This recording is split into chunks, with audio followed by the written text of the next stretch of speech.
Good morning student. Electrician और fitter प्रथम वर्ष के छात्रों के लिए वर्कशॉप कैलकुलेशन और साइंस विषय का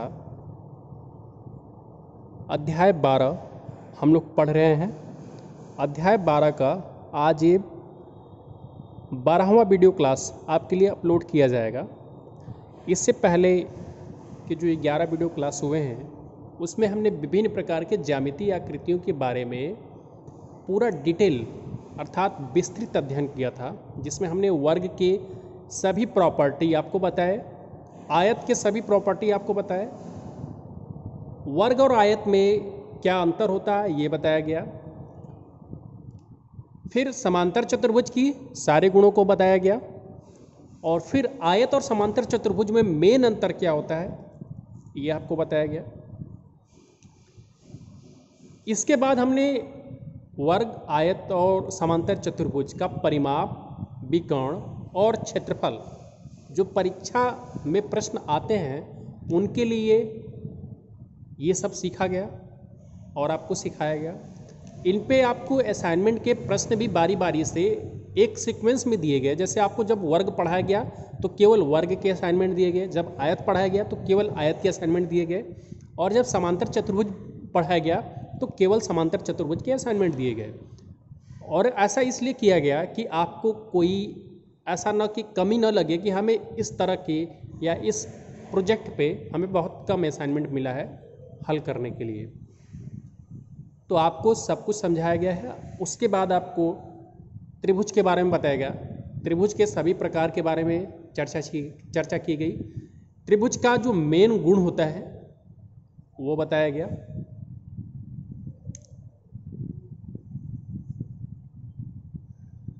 बाकी त्रिभुज के जो 3 प्रकार या 4 प्रकार आपको बताए गए, उन अलग अलग दशाओं में उनके क्षेत्रफल का सूत्र क्या होता है, परिमाप क्या होता है, ये निकालने के लिए तरीका बताया गया। उसके बाद हम क्रम से आगे बढ़ते हुए फिर वृत्त के बारे में आपको बताएं और अभी हम वृत्त के ही कुछ वृत्त टाइप की ही कुछ आकृतियों के बारे में पढ़ रहे हैं। जैसे आज हम लोग रिंग, आज क्या इससे पहले भी आपको रिंग पढ़ाया गया था, जिसको हिंदी में वलय बोला जाता है, उसको हम पढ़ रहे हैं। तो रिंग का मतलब होता क्या है कि 2 वृत्त जिनका सेंटर एक ही जगह पे हो, इस तरह की आकृति को रिंग बोला जाता है या वलय बोला जाता है। जैसे आपको इस डायग्राम में दिखाई दे रहा है कि एक आकृति आपको दिखाई दे रही है जो वृत्ताकार है। तो अगर इसकी रेडियस, अगर इस वृत्त की त्रिज्या r है तो एक दूसरा भी वृत्त है जिसका सेंटर भी इसी वृत्त के सेंटर पर है और इसकी त्रिज्या अगर मान लीजिए r2 है, तो इसी प्रकार की आकृति को क्या बोला जाता है, वलय बोला जाता है। बीच वाला पार्ट खाली होता है और ये केवल जो है मटेरियल से भरा होता है। तो ये जो आकृति होती है इसको रिंग बोला जाता है या वलय बोला जाता है। तो इसमें प्रश्न में आप देखिए, एक रिंग का आंतरिक और बाहरी व्यास ज्ञात करें अगर रिंग का क्षेत्रफल 176 सेंटीमीटर स्क्वायर है और रिंग की चौड़ाई 4 सेंटीमीटर है। तो चौड़ाई जो आपको दे रहा है वो चौड़ाई का मतलब क्या है, चौड़ाई का मतलब ये है कि जो रिंग है वो 2 वृत्तों से मिलकर के बना है। तो एक तो आपकी आंतरिक त्रिज्या हो गई, एक तो बाहरी त्रिज्या हो गई। अर्थात एक जो है त्रिज्या इस वाले वृत्त की हो गई जो कि अंदर में है, इसलिए इसको आंतरिक बोलते हैं, और एक त्रिज्या इस वाले वृत्त के लिए हो गई क्योंकि दोनों का सेंटर एक ही जगह पे है, इसलिए इसी के सेंटर से इस परिधि तक हमने एक त्रिज्या ले लिया जो कि r2 होगी और अंदर वाले के लिए हमने r1 मान लिया। तो देखिए जो रिंग की चौड़ाई होगी वो कैसे मालूम होती है। देखिए ये त्रिज्या क्या है, r1 है और यहाँ से यहाँ तक अगर हम एक लाइन खींचें तो ये क्या होगी, r2 होगी। और अगर r2 में से r1 माइनस कर देंगे तो यही चीज़ हमें मालूम होगी और इसी को क्या बोलते हैं, रिंग की चौड़ाई, जो कि हमने यहाँ पे दिखाया भी है। यहाँ पे इस आकृति में देखिए ध्यान से, तो r2 माइनस r1 करके हमने दिखाया है कि बड़ी वाली त्रिज्या में से अर्थात बाहरी त्रिज्या में से आंतरिक त्रिज्या को अगर घटा देंगे तो इस रिंग की अर्थात इस वलय की चौड़ाई, चौड़ाई का मतलब ये वाली जो डिस्टेंस है ये डिस्टेंस पता चल जाएगी। तो ये r2 माइनस r1 के फार्मूले से मालूम होगी और ये दिया गया है कितना, 4 सेंटीमीटर। अर्थात r2 माइनस r1 का मान आपको दे दिया गया है 4 सेंटीमीटर और रिंग का क्षेत्रफल दे दिया गया है 176 सेंटीमीटर। तो आइए इस प्रश्न को हल करते हैं। चूंकि रिंग का क्षेत्रफल कितना है, 176 सेंटीमीटर स्क्वायर है तो ये सूत्र क्या होता है, वलय का क्षेत्रफल का सूत्र क्या होता है, पाई R2 square minus R1 square, अर्थात बाहरी त्रिज्या का वर्ग माइनस आंतरिक त्रिज्या का वर्ग। देखिए वलय का क्षेत्रफल का जो सूत्र होता है वो इस प्रकार से होता है, पाई ब्रैकेट में R2 स्क्वायर अर्थात बाहरी त्रिज्या का वर्ग माइनस आंतरिक त्रिज्या का वर्ग। अब पाई R2 स्क्वायर से हम क्या निकाल लेते, पूरे बड़े वाले वृत्त का क्षेत्रफल निकाल लेते, और पाई का जब गुणा ये अंदर में होता तो ये पाई R1 स्क्वायर हो जाता है, तो इसका मतलब आंतरिक वृत्त का क्षेत्रफल निकल जाता है। और पूरे बड़े वाले वृत्त का क्षेत्रफल निकाला तो पूरा ये क्षेत्रफल मालूम हो गया, और अंदर वाले का निकाला तो यहाँ से मालूम हो गया। तो बड़े वाले में से अगर अंदर का माइनस कर देंगे, मतलब बाहरी वृत्त के क्षेत्रफल से आंतरिक वृत्त का क्षेत्रफल माइनस कर देंगे, तो इस वलय का हमें क्षेत्रफल मालूम हो जाएगा। और इसीलिए ये सूत्र क्या बनता है, पाई R2 square minus R1 square. तो वलय का क्षेत्रफल ये है, और इसी को हम ए स्क्वायर माइनस बी स्क्वायर के फार्मूला लगाकर तोड़ देते हैं, तो ये क्या बन जाता है, पाई R2 माइनस R1 ब्रैकेट में R2 प्लस R1, और ये किसके बराबर होगा, 176 सेंटीमीटर स्क्वायर के, क्योंकि इस वाले सूत्र से हम क्या निकालना है, वलय का क्षेत्रफल मालूम कर रहे हैं। तो हमारा जो वलय का क्षेत्रफल आएगा वो 176 ही तो आना चाहिए, क्योंकि आपका प्रश्न में दिया गया है कि वलय का क्षेत्रफल कितना है, 176। तो इसका मतलब पाई R2 माइनस R1 ब्रैकेट में R2 प्लस R1 176 के बराबर होगा। यहाँ से हम क्या करेंगे कि R2 माइनस R1 का मान दे दिया गया है, क्योंकि रिंग की चौड़ाई दे दी गई है 4 सेंटीमीटर, और रिंग की चौड़ाई का मतलब क्या है, बाहरी त्रिज्या माइनस आंतरिक त्रिज्या, यही रिंग की चौड़ाई है। तो R2 माइनस R1 का मान यहाँ पे हम पुट कर देते हैं, अर्थात रख देते हैं। तो पाई R2 प्लस R1 का मान तो हमें मालूम नहीं था, इसको रहने ही देते हैं। यहाँ से R2 माइनस R1 की जगह पे हमने 4 सेंटीमीटर रख दिया, और यहाँ पे 176। तो यहाँ से R2 प्लस R1 का मान क्या होगा, R2 प्लस R1 बराबर होगा 176 बटे में 4 पाई, ये 4 भी नीचे आएगा, पाई भी नीचे आएगा। तो जब इसको हल करेंगे तो पाई का मान 22/7 रख देंगे, तो 22 नीचे चला आएगा और 7 ऊपर चला जाएगा, जो कि 176 में मल्टीप्लाई हो गया है। अब 22 का भाग दिए हैं 176 में, तो 8 बार गया है, 22 बटे 176 होगा, और फिर 4 का भाग दे दिए 8 में, तो 2 बार चला गया है। तो ये 2 का गुणा किस में हो जाएगा, 7 में।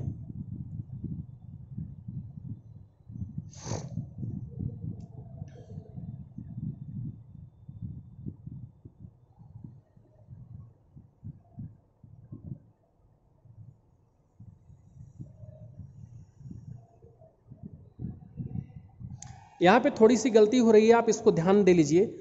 हुआ क्या है कि 22 का भाग हमने 176 में दिया है, 8 बार चला गया है, 8 ठीक है, और फिर 4 का भाग दिया 8 में, 2 बार गया है। अब 2 का गुणा 7 में होगा तो 14 आएगा। तो यहाँ से आपका मान क्या आएगा, R2 प्लस R1 का मान कितना आएगा, 14 आएगा, जो कि हमने 7 लिखा है। तो इसको करेक्ट कर लेना है आपको, 14 प्लस 4 सॉरी 14। तो R2 प्लस R1 मतलब बाहरी त्रिज्या प्लस आंतरिक त्रिज्या का योगफल कितना होगा, 14, जबकि बाहरी त्रिज्या माइनस आंतरिक त्रिज्या का अंतर कितना होगा, 4, और यही रिंग की चौड़ाई है, ये तो दिया ही गया था। अब इसमें हम हल करेंगे, ये 2 समीकरण हो गए, 1 और 2। तो यहाँ से R1 और R2 का मान निकालेंगे। तो R2 का मान निकालने के लिए करना क्या होता है, जब भी आपको युगपत समीकरण ऐसा दिखे तो उसको बहुत ही फास्ट तरीके से आपको हल करने आना चाहिए। R2 बराबर क्या हो जाएगा, 14 और 4 को जोड़ लीजिए, उसका आधा कर दीजिए, क्योंकि ये R2 और R2 जोड़ेंगे तो 2R2 होगा, और ये 14 और 4 जुड़ेगा तो 18 होगा। तो R2 का मान हमें निकालना है, न कि 2R2 का। तो R2 का मान निकालेंगे तो 14 और 4 जोड़ करके जो आएगा उसमें 2 का भाग दिया जाता है, तो इसमें 18 में 2 का भाग देंगे तो ये आपका उत्तर आएगा। और R1 का मान क्या आएगा, R1 कैसे आएगा, जब इसमें से समीकरण 1 में से 2 को घटाएंगे, तो घटाएंगे तो ये माइनस हो जाएगा, तो ये भी माइनस होगा, तो 14 में से 4 घटेगा तो 10 आएगा, 10, और R1 और R1 जुड़ जाएगा तो ये 2R1 हो जाएगा। तो हमें R1 का मान निकालना है, इसलिए 10 में 2 का भाग देंगे। तो R2 का मान यहाँ से क्या आएगा, 9 सेंटीमीटर आएगा, और R1 का मान कितना आ जाएगा, 5 सेंटीमीटर।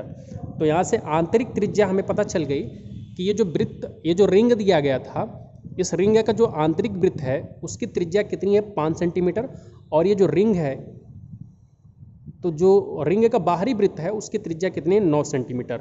और आप यहाँ से पुट करके देखेंगे कि 9 में से 5 घटाएंगे तो इस रिंग की चौड़ाई आपको मालूम आएगी कितनी, 4 सेंटीमीटर, जो कि दिया ही गया है। तो यहाँ से हमारा वेरीफाई भी हो गया कि हमारा प्रश्न सही है। तो तो इस प्रश्न को आप अच्छे से स्क्रीनशॉट ले लीजिए, बहुत ही अच्छा प्रश्न है।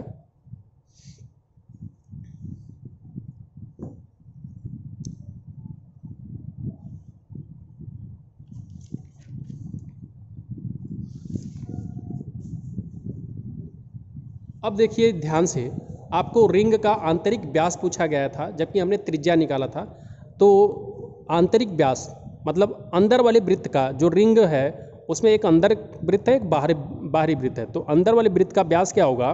त्रिज्या का दोगुना। और त्रिज्या कितनी थी आपकी? त्रिज्या थी आपकी, अगर देखेंगे तो अंदर वाले आंतरिक वृत्त की त्रिज्या कितनी थी? 5 सेंटीमीटर। तो इसका दोगुना कितना हो जाएगा भाई? 10 सेंटीमीटर हो जाएगा। और बाहरी वृत्त की जो बाहरी वृत्त का जो व्यास होगा वो त्रिज्या का दोगुना होगा। तो त्रिज्या कितना था? 9। तो 9 का दोगुना कितना हो जाएगा? 18 सेंटीमीटर। तो यहाँ से हमारा दोनों उत्तर आ गया कि जो रिंग है तो रिंग के आंतरिक वृत्त का व्यास कितना था? 10 सेंटीमीटर। और बाहरी वृत्त का व्यास कितना था? 18 सेंटीमीटर।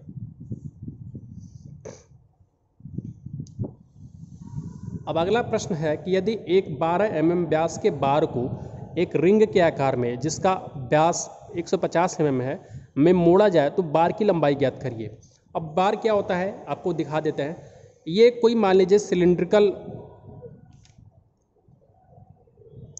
या एक आयताकार जो है कोई टुकड़ा है और इसकी लंबाई हमें मालूम नहीं है, बस इतना मान लेते हैं कि इसकी लंबाई x यूनिट होगी। लेकिन इसका जो व्यास है वो हमें मालूम है कि व्यास कितना है? 12 mm। इसका व्यास कितना है? अब ये सिलिंड्रिकल कोई टुकड़ा था जिसकी लंबाई x यूनिट है, जिसको हम बार बोल रहे हैं, और इसका डायमीटर कितना है? 12 mm। तो जब इसको हम रिंग के आकार में मोड़ेंगे तो ये कैसा बन जाएगा? कुछ इस तरह का बन जाएगा, इस तरह का बन जाएगा ये, ठीक है।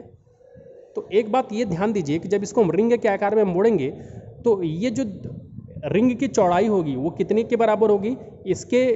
इस बार के व्यास के बराबर होगी। तो रिंग की चौड़ाई, अब अगर हम इस बार को इस रिंग के आकार में मोड़ देंगे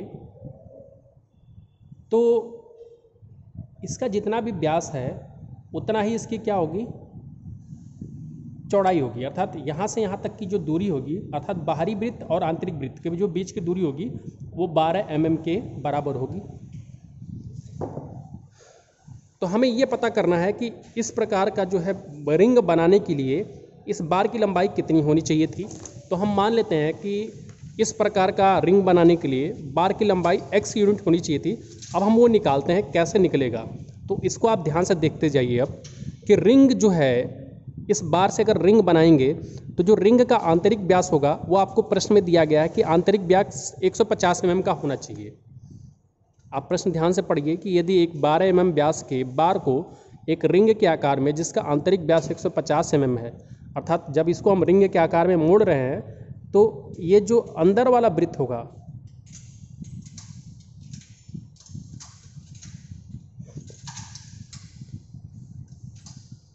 अंदर वाला वृत्त होगा उसका व्यास कितना है? 150 mm है। अर्थात आंतरिक वृत्त का व्यास कितना है? 150 mm है। और चूंकि आपको मालूम है कि ये जो चौड़ाई है रिंग की वो 12 mm इधर भी होगी और 12 mm इधर भी होगी, तो हम ये भी मालूम कर सकते हैं कि बाहरी वृत्त का व्यास क्या होगा। बहुत ये बढ़िया सा प्रश्न है जिसमें आपको थोड़ा सा कॉन्सेप्ट क्लियर होना चाहिए, तभी आपको समझ में आएगा। तो आपने देखा कि जब इस बार को आपने इस आकृति में मोड़ दिया है तो सबसे पहली बात तो ये पता चली कि ये जो आंतरिक वृत्त है और बाहरी वृत्त बनेगा इसके बीच की जो दूरी होगी 12 mm होगी। तो ये भी दूरी 12 mm होगी और ये भी दूरी 12 mm होगी। और हमें ये रिंग जो बनाना है वो 150 mm व्यास का, अर्थात आंतरिक जो वृत्त होना चाहिए 150 mm व्यास का। तो अगर ये 150 mm का है और ये भी 12 mm है और ये भी 12 mm है, तो जो बाहरी वृत्त बन रहा है उसका भी व्यास हम मालूम कर सकते हैं 150 + 12 + 12 करके। अब इस प्रश्न को हल करते हैं।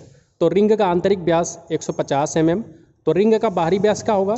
रिंग का जो बाहरी व्यास होगा आंतरिक व्यास प्लस बार का व्यास प्लस बार का व्यास, दो बार हम जोड़ रहे हैं क्योंकि 12 mm इधर भी चौड़ा है, 12 mm एक तरफ दूसरी तरफ भी चौड़ा है। अर्थात रिंग का बाहरी व्यास जो होगा 150 mm + 12 mm + 12 mm। तो 12 और 12 मिलकर के 24 और 150 में 24 जोड़ देंगे तो 174 mm। तो यहाँ से बहुत ही खूबसूरत तरीके से हमने बाहरी जो रिंग का बाहरी वृत्त है उसका भी व्यास मालूम कर लिया, जबकि दिया नहीं गया था। तो बाहरी वृत्त का व्यास कितना है, 174 mm। अब हम ये निकालेंगे कि औसत व्यास क्या आएगा, क्योंकि हमें इस बार की लंबाई मालूम करनी है। तो हमें ये देखना है कि अगर ये जो रिंग है ये जो बार है कितना लंबा होता है कि हम 150 mm आंतरिक व्यास का एक रिंग बना लेते। तो सबसे पहले हम क्या निकालेंगे, औसत व्यास। तो औसत व्यास कैसे निकलेगा, आंतरिक व्यास और बाहरी व्यास का आधा कर देंगे योगफल का। तो औसत व्यास क्या होगा, 150 mm आंतरिक व्यास और बाहरी व्यास कितना है, 174 mm। दोनों को जोड़ेंगे तो 324 mm आएगा, उसका आधा करेंगे तो 162 mm आएगा। इसका मतलब जो रिंग है उसका औसत व्यास कितना हो गया, 162 mm। अब अगर 162 mm रिंग का व्यास हो गया है तो हमें ये देखना है कि मान लीजिए 162 mm कहीं यहाँ पे आता, ठीक है। तो अगर हमें 162 mm इसका व्यास है तो इसकी ये जो लंबाई है पूरी वो कितनी हो जाएगी। तो ये किस फार्मूले से निकलती है, 2πr के फार्मूले से, क्योंकि परिधि कितना होता है, 2πr। तो जब औसत व्यास हमें मालूम है कि 162 mm है, औसत व्यास 162 mm है, तो बार की लंबाई का सूत्र क्या हो जाएगा, जो बार की लंबाई होगी वो 2πr के बराबर होगी, अर्थात वृत्त की परिधि के बराबर होगी। तो 2πr, तो 2 पाई का मान 22/7 और r का मान कितना रख देंगे, चूँकि ये व्यास है तो त्रिज्या कितनी होगी इसकी आधा, तो 162 का आधा कितना होगा, 81 mm।